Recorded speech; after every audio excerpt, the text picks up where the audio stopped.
মসজিদে যে টুপি রাখা হয় প্লাস্টিকের, সেই টুপি পরে নামাজ পড়লে নামাজ হবে কি?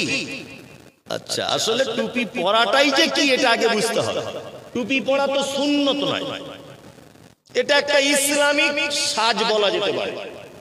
আল্লাহ সৌন্দর্যটাকে পছন্দ করে, সেই হিসেবে আমরা টুপি পরি।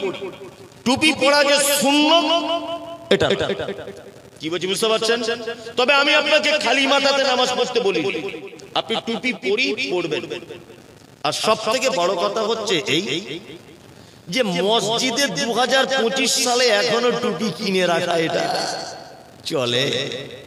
35,000 টাকার যে লোকটা পকেটে মোবাইল রাখে, সে যদি মসজিদের টুপি পরে নামাজ পড়ে, তার নিজের একটা লজ্জা শরম তো আছে।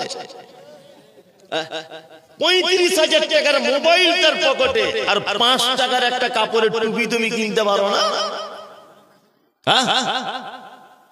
কি বললাম বুঝলেন? মসজিদের টুপিতে নামাজ পড়া যাবে কিনা এটা আমি বলছি না, আমি এতটুকু বলছি যে অনেক সময় রুচিতে বাধে। রুচিতে বাধে না?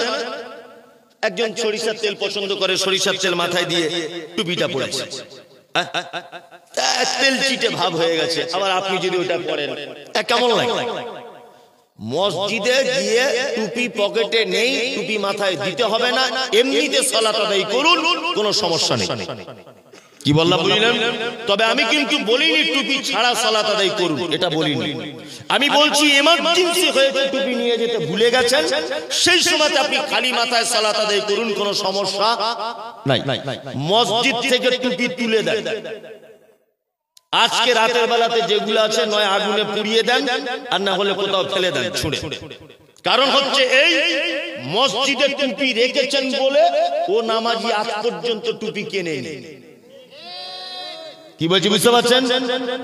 তুমি 35,000 টাকার মোবাইল, শীতকালে তোমার মোজার দাম 350 টাকা, তোমার জুতোর দাম 500 টাকা, তোমার হাতের ঘড়ি টাইটান 2,500 টাকা, আর তোমার 2 টাকা দামের একটা টুপি কাপড়ের কিনতে পাওয়া যায় না।